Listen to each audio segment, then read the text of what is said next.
नमस्कार, मैं अवनीश राय धरातल पर आज के साथ। आज हम लोग शहीद पार्क मोहम्मदाबाद में इकट्ठा हुए हैं। आज 18 अगस्त है। 18 अगस्त 1942 को डॉक्टर श्री पूजन राय के नेतृत्व में 8 शहीदों ने अपने सीने पर गोलियां खाई और स्वतंत्रता की शुरुआत यहाँ पे उनके द्वारा की गई। डॉक्टर श्री पूजन राय का एक वक्तव्य आज भी लोगों के बीच में प्रसिद्ध है, जिसमें उन्होंने कहा था कि वीरों, जवानों, साथियों, तिरंगे को गिरने न देना, तिरंगे को झुकने न देना और फहराकर दम लेना, चाहे मेरी लाश को रौंदते हुए क्यों न जाना पड़ा।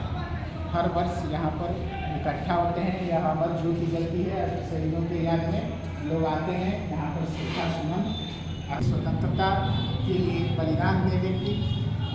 अब यहाँ के कार्यक्रम के बारे में देखते हैं। आज यहाँ पर कार्यक्रम बलिया के सांसद का भी कहीं से पता नहीं था है।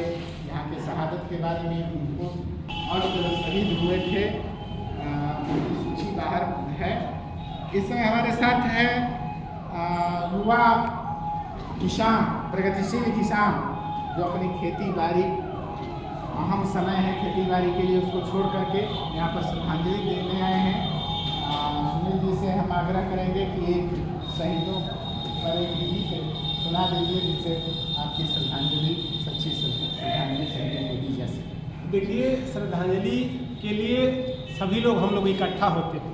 यह बहुत बड़ी बात है, देश के लिए गौरव की बात है, और इससे बड़ी गौरव की बात और कोई हो नहीं सकती। आज़ादी से पहले ही हमारे तहसील को यहाँ के रणबांकुरों ने आज़ाद करा दिया था।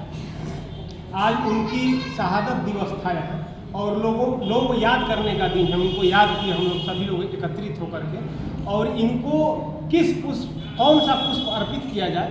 यदि दुनिया का सब पुष्प उतार दिया जाए, फिर भी उनकी शहादत के आगे वह फूल तुच्छ के समान है। तो आज 2 लाइन हम श्रद्धांजलि गीत आपको सुना दे रहे हैं। आप कहें हैं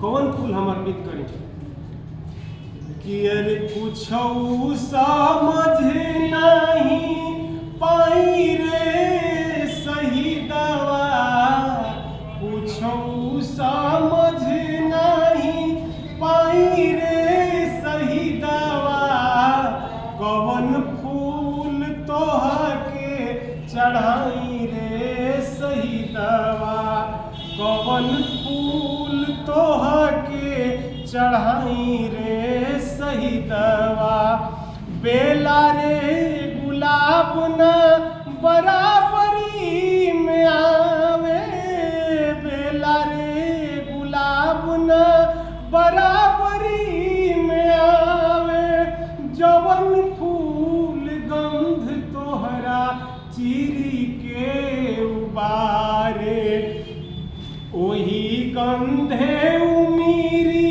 नहाई रे शहीदवा, ओही गंधे उमीरी नहाई रे शहीदवा, कवन फूल तोहके चढ़ाई रे शहीदवा, कवन फूल तोहके चढ़ाई रे शहीदवा, लड़ते लड़त तू अमर हो गईला, लड़ते लड़त तू अमर हो गईला, आदेश के जगावे बाद खुद सोई गईला, देश के जगावे बाद खुद सोई गईला, भारत माँ के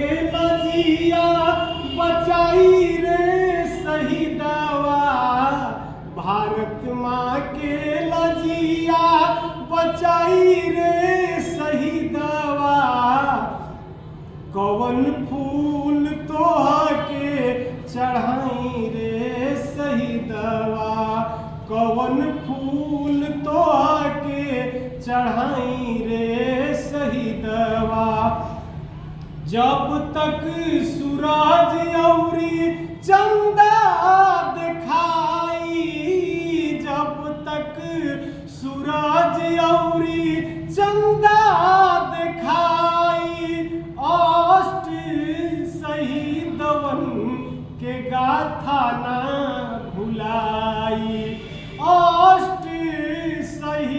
जवन के गाथा ना भुलाई। दिहल तिरंगा फहराई रे शहीदवा, दिहल तिरंगा फहराई रे शहीदवा।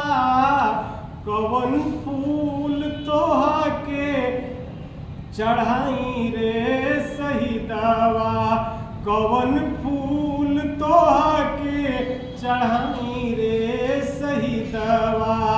कुछऊ समझ नहीं पाई रे शहीदवा, कुछऊ समझ नहीं पाई रे शहीदवा।